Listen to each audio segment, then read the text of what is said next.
Today we are diving deep into one of the most vital, complex, and honestly threatened ecosystems on our entire planet. It's a place of absolutely immense life, but also devastating loss.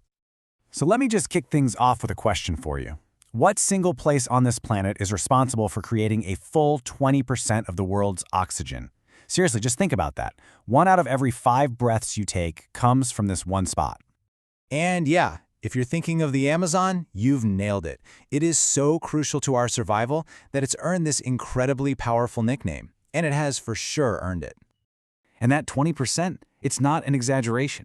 It's a staggering number that really hammers home just how connected all of us are to this one single vast green expanse. But you know, its job goes way deeper than just making oxygen. The Amazon is basically a climate regulator for the entire planet. Picture the rainforest as this giant sponge, just soaking up massive amounts of carbon dioxide out of the atmosphere. That helps stabilize the climate for every single one of us. That's a job we literally can't live without. Okay, so we've established its global importance. Now let's try to wrap our heads around the sheer scale of this place. I mean, calling it immense is a total understatement.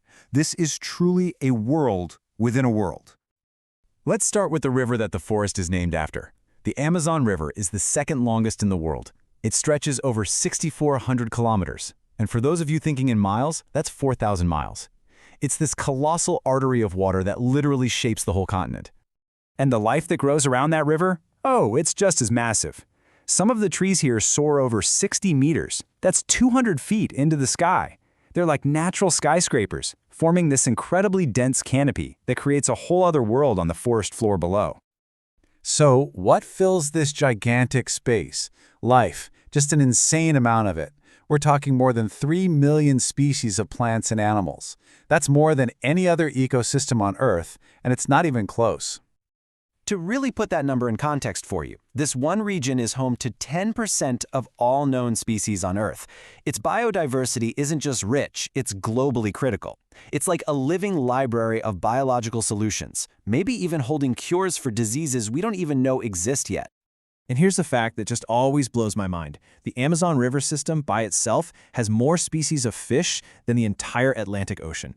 Just think about that for a second.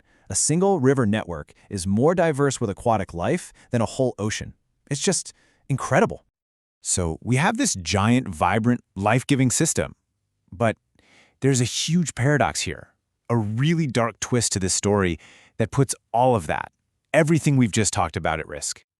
It's a rainforest, right? The name kind of gives it away, and it totally lives up to it. In some parts of the Amazon, it rains more than 200 days every single year. It's one of the wettest places on the planet.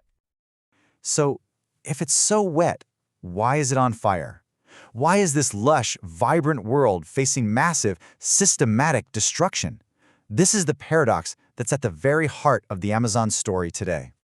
And the answer really comes down to one word: deforestation. The deliberate clearing of trees, and it's happening overwhelmingly for things like cattle ranching to produce beef, soy cultivation to feed livestock, and illegal mining. The scale, honestly, it's terrifying. We're talking about thousands of square kilometers lost every single year. An area the size of Puerto Rico can just vanish in a few years.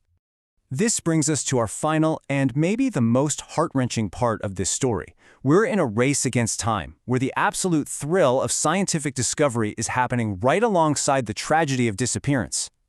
Because here's the wild part. Despite all the threats, the Amazon is still a place of constant discovery. New species, we're talking everything from vibrant frogs to incredibly rare orchids, are still being found almost every other day. We are just scratching the surface of what actually lives there. And this leaves us with one final haunting question that we all have to ask ourselves. With so much being lost so quickly, how many species are going to vanish from the Earth before we even get a chance to find them? What wonders are we losing right now that we never even knew existed? That's the question we're left with today.